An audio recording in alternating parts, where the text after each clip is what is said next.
आज हम बात करेंगे इक्विटी शेयर्स और प्रेफरेंस शेयर्स के अंतर के बारे में। ये एक बहुत ही इंपॉर्टेंट टॉपिक है। शुरू करते हैं। देखिए, ये है एक जॉइंट स्टॉक कंपनी। जब एक joint stock company shares issue करने का सोचती है तो अपने शेयर होल्डर्स को जब वो शेयर्स इशू करती है तो शेयर्स दो तरह के हो जाते हैं। एक होता है इक्विटी शेयर्स और दूसरा होता है प्रेफरेंस शेयर्स।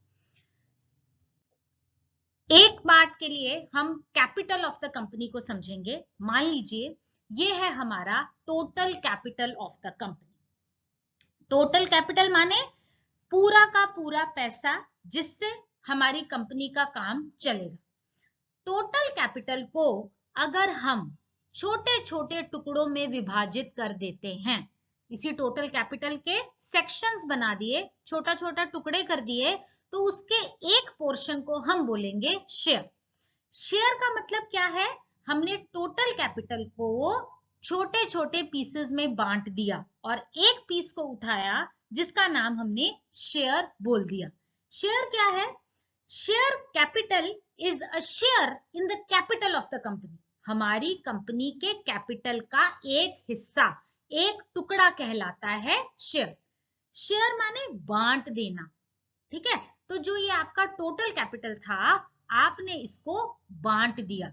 जब हमने एक टुकड़ा उठाया उसका नाम हमने शेयर रख दिया। तो आज के टॉपिक में शेयर्स दो तरह के रहेंगे, equity shares and preference shares.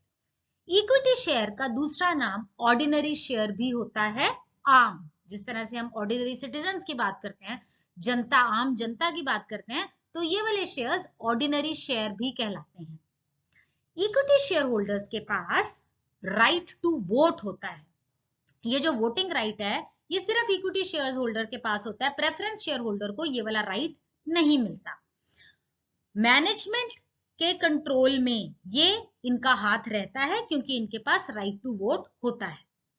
लेकिन देखने की बात यह है कि ये जो प्रेफरेंस शेयर्स हैं इनको इक्विटी शेयर्स के ऊपर प्रेफरेंस मिलता है। प्रेफरेंस यहां माने प्रायोरिटी, ठीक है? जैसे आपकी क्लास में कुछ बच्चे हैं, उसको एक स्टूडेंट इतना स्मार्ट है कि उसको हर चीज पे टीचर आगे लेके आती है क्योंकि वो सारे काम कर लेता है, तो उसको टीचर क्या दे रही है? प्रायोरिटी दे रही है। वो टीचर उस स्टूडेंट को प्रेफरेंस दे रही है, उसको तवज्जो दे रही है, इंपॉर्टेंस दे रही है। उसी तरह से इन प्रेफरेंस शेयर्स को इक्विटी शेयर्स के ऊपर प्रेफरेंस मिलता है, प्रायोरिटी मिलता है। किन किन चीजों में मिलता है अभी हम आने वाले स्लाइड्स में देखेंगे। तो जब हम डिफरेंस की बात करेंगे तो हमारा फर्स्ट पॉइंट रहता है फेस वैल्यू। फेस वैल्यू मतलब शेयर है कितने का, क्या उसकी डिनोमिनेशन है। तो जो इक्विटी शेयर्स हैं उनका फेस वैल्यू जनरली कम ही होता है। 10 रुपए का शेयर 12 का, 15 या 20, इस तरह से इक्विटी शेयर्स की फेस वैल्यू प्रेफरेंस शेयर्स के मुकाबले में कम रहती है। और जब हम प्रेफरेंस शेयर की बात करेंगे तो इनका फेस वैल्यू, इनके डिनोमिनेशन इक्विटी शेयर्स के मुकाबले में ज्यादा रहती है। 100 का शेयर 200 का या 300 का, इस तरह से इनकी फेस वैल्यू रहती है। सेकेंड पॉइंट आता है राइट टू डिविडेंड। डिविडेंड क्या होता है? डिविडेंड होता है रिटर्न। हर कंपनी अपने प्रॉफिट का कुछ हिस्सा शेयर होल्डर्स में बांटती है, उस रिटर्न को बोला जाता है डिविडेंड। तो बात हम सेकंड पॉइंट में राइट टू डिविडेंड की कर रहे हैं, इक्विटी शेयर्स के डिविडेंड की और प्रेफरेंस शेयर्स के डिविडेंड की। इक्विटी शेयर के ऊपर डिविडेंड पे किया जाता है जब प्रेफरेंस शेयर्स को डिविडेंड दे दिया उसके बाद इक्विटी का नंबर आएगा। कहने की बात, डिविडेंड जब कंपनी बांटने लगेगी तो पहले किसको बांटेगी? पहले प्रेफरेंस शेयर होल्डर्स को डिविडेंड बांटेगी। उसके बाद अगर मुनाफा बच गया तब इक्विटी शेयर्स को डिविडेंड मिलेगा। हो सकता है इक्विटी शेयर होल्डर्स को डिविडेंड ना भी मिले, हो सकता है मिल भी जाए। लेकिन जब मुनाफा बांटने की बात आएगी, प्रॉफिट बांटने की बात आएगी, तो पहले प्रायोरिटी किसको मिली जाएगी? प्रेफरेंस शेयर्स को इंपॉर्टेंस दी जाएगी।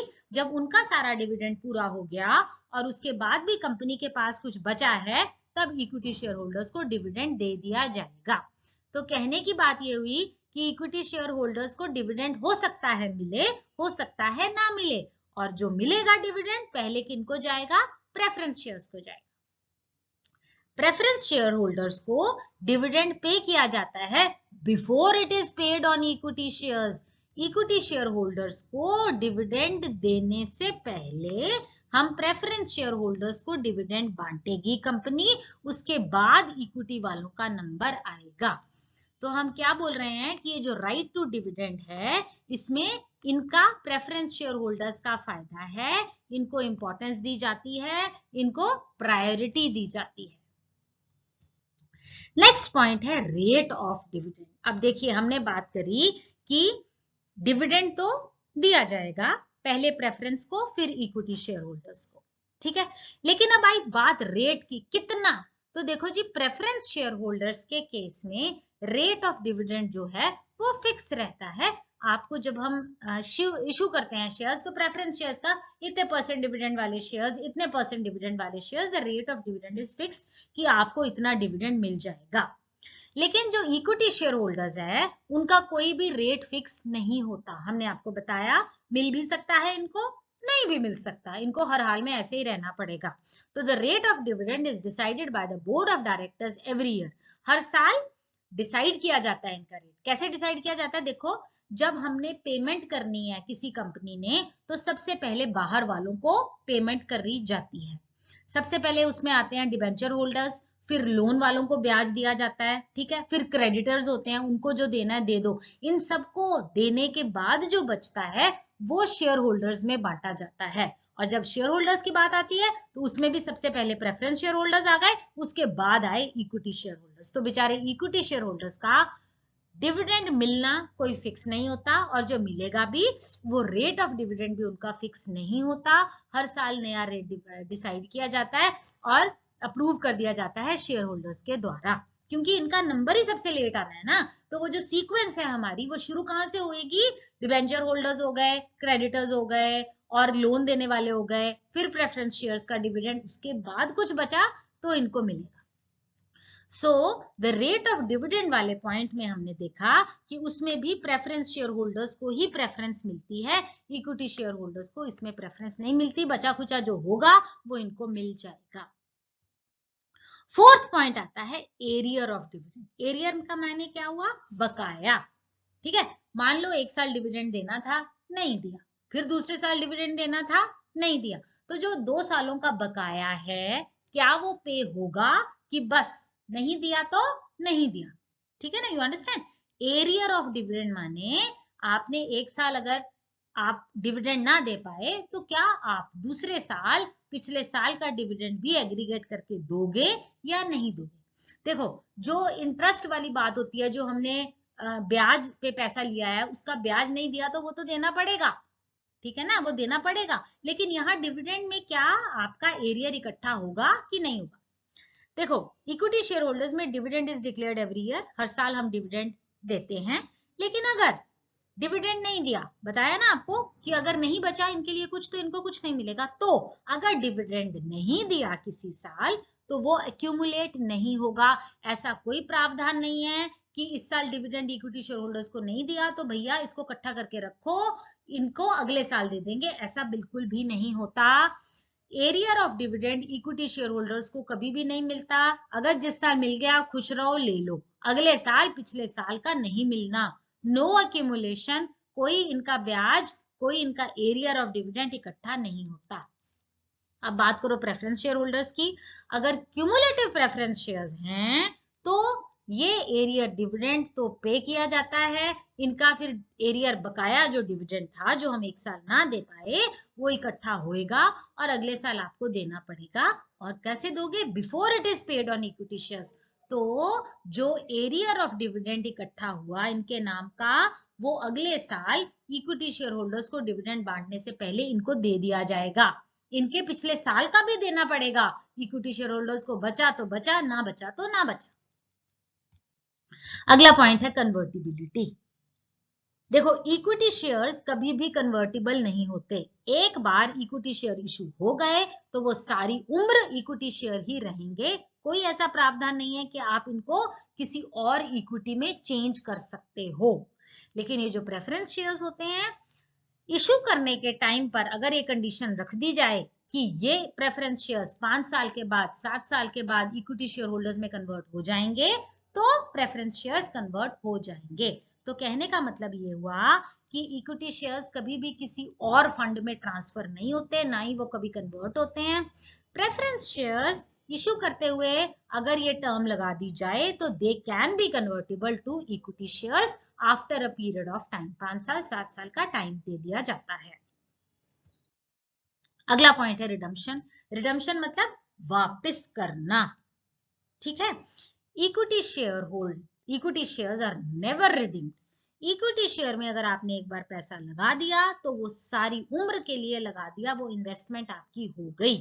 इक्विटी शेयर्स में लगाया हुआ पैसा कभी भी वापस नहीं होता, ना तो वो रिडीम होता है, ना ही वो कंपनी के लाइफ के दौरान पे बैक होता है। जितने साल कंपनी चल रही है, 10 साल 15 साल 20 साल 25 साल, कभी भी इक्विटी शेयर्स का पैसा वापस पे बैक नहीं होता। तो कहने की बात है कि once invested in equity shares it is life time investment. ताउम्र हो गई वो आपकी इन्वेस्टमेंट, ये आपको मान के चलना पड़ेगा।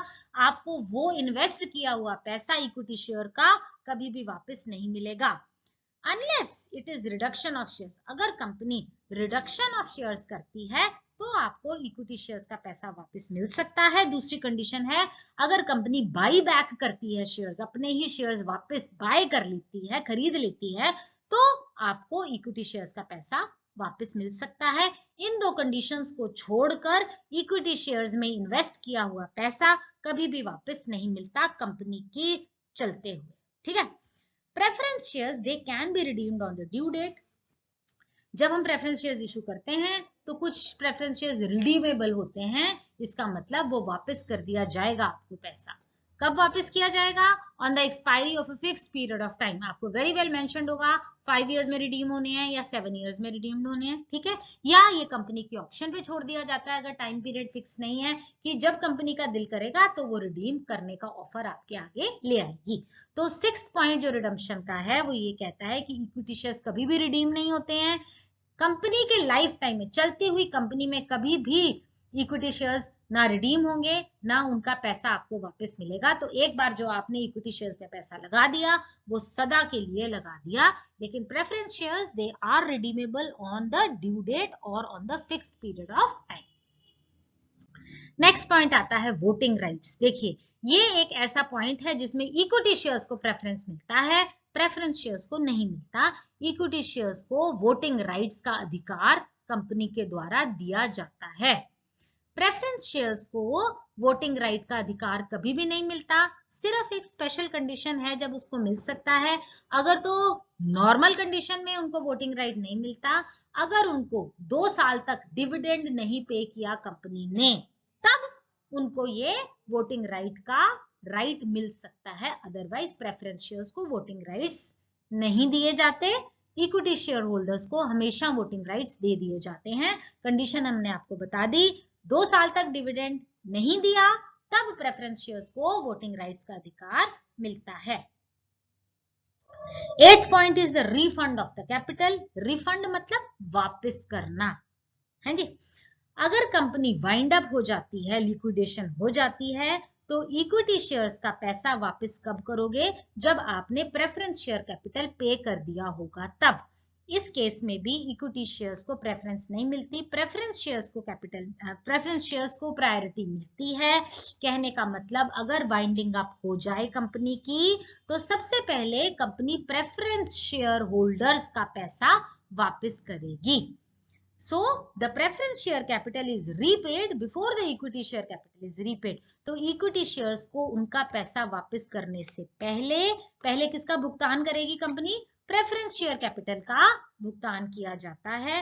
Preference share holders they get priority over the equity shares. इनको ज्यादा इंपॉर्टेंस मिलती है, सबसे पहले इन्हीं का पैसा वापस कर दिया जाता है।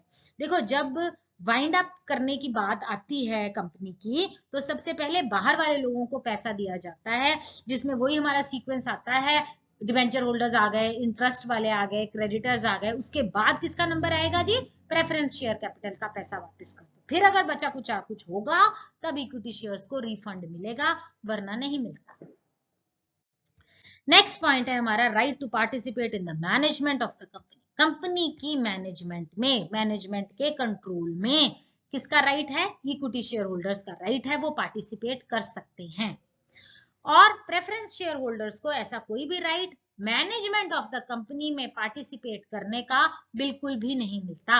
ये गिने चुने दो एक ही पॉइंट्स हैं जिसमें प्रेफरेंस शेयर होल्डर्स को ये वाला राइट नहीं दिया जाता। बाकी अगर हम ध्यान से देखें तो सारे के सारे प्रेफरेंसेस, सारे के सारे राइट्स प्रेफरेंस शेयर होल्डर्स के पास हैं। लेकिन हमारा जो 9th पॉइंट कहता है right to participate in the management of the company is given to equity shares, preference shares को ये वाला राइट नहीं है। नेक्स्ट पॉइंट है अट्रैक्शन। देखिए कौन से इन्वेस्टर इक्विटी शेयर्स में इन्वेस्ट करने को आगे आएंगे? वो इन्वेस्टर आएंगे जो बोल्ड होंगे, जो एडवेंचरस होंगे, जो रिस्क लेना चाहेंगे। देखो इक्विटी शेयर की इन्वेस्टमेंट ऐसी इन्वेस्टमेंट है कि एक बार कर दी तो कर दी, आप भूल जाओ कि आपको इसमें से कुछ पैसा वापस मिलेगा। हो सकता है डिविडेंड भी ना मिले, है ना, और वाइंडिंग अप के केस में भी हो सकता है आपको ना मिले। तो ये बहुत एक रिस्की इन्वेस्टमेंट मानी जाती है क्योंकि इसमें रिटर्न तो फिक्स है ही नहीं, जो मूल ब्याज है उसका भी कोई अता पता नहीं है। May be you don't get it because refund के टाइम पे, पेमेंट के टाइम पे इक्विटी शेयर होल्डर्स का लास्ट में नंबर आता है। इसलिए वही लोग इक्विटी शेयर्स में इन्वेस्ट करते हैं जो रिस्क ले सकते हैं, जिनको हम बोल्ड या एडवेंचरस इन्वेस्टर कहते हैं।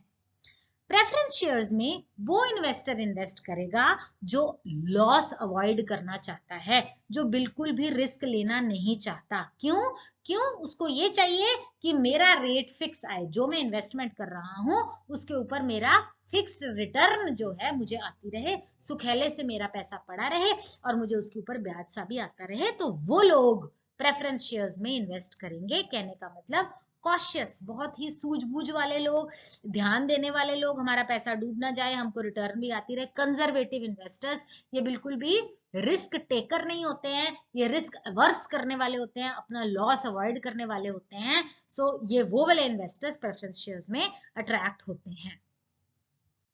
Now the 11th point is risk. Equity share holders are the primary risk bearers of the company. अगर कंपनी में जिसने इन्वेस्ट किया है उसको सबसे ज्यादा रिस्क किसका है? इक्विटी शेयर होल्डर्स का। तो भैया सोच के इन्वेस्ट करेंगे, वही लोग करेंगे जो रिस्क ले सकते हैं। They are front runners in risk taking. उनको भी पता है रिस्क का नाम आएगा तो हमारे ऊपर ही सबसे ज्यादा रिस्क है, इसमें कोई फिक्स रिटर्न नहीं आती है इक्विटी शेयर होल्डर्स में। तो वही लोग जो रिस्क लेना पसंद कर सकते हैं लाइफ में, वही इसमें इन्वेस्ट करेंगे। Now the risk involved in preference shares is relatively less when we compare to equity shares. ध्यान से सुनिए, इक्विटी शेयर्स के साथ कंपेयर किया जाए अगर प्रेफरेंस शेयर होल्डर्स को, तो प्रेफरेंस शेयर होल्डर्स का रिस्क कम है बजाय इक्विटी के। इक्विटी शेयर होल्डर्स का रिस्क ज्यादा है। लेकिन अगर मैं कंपेयर करूं डिबेंचर्स को और लोन को, तो वो प्रेफरेंस शेयर से भी कम रिस्की हैं। प्रेफरेंस शेयर्स में और डिबेंचर में कंपेयर करूं तो कौन रिस्की है ज्यादा? प्रेफरेंस शेयर्स रिस्की हैं, क्योंकि डिबेंचर वालों को और लोन वालों को सबसे पहले प्रायोरिटी देते हैं। तो क्या बात कर रहे हैं हम? अगर हम इक्विटी और प्रेफरेंस में कंपेयर करते हैं तो इक्विटी शेयर होल्डर ज्यादा रिस्क पे है, प्रेफरेंस शेयर होल्डर कम रिस्क पे है। और अगर मैं प्रेफरेंस शेयर और डिबेंचर को कंपेयर करूं तो डिबेंचर होल्डर कम रिस्क पे है और प्रेफरेंस शेयर होल्डर डिबेंचर के मुकाबले ज्यादा रिस्क में है। Okay, next.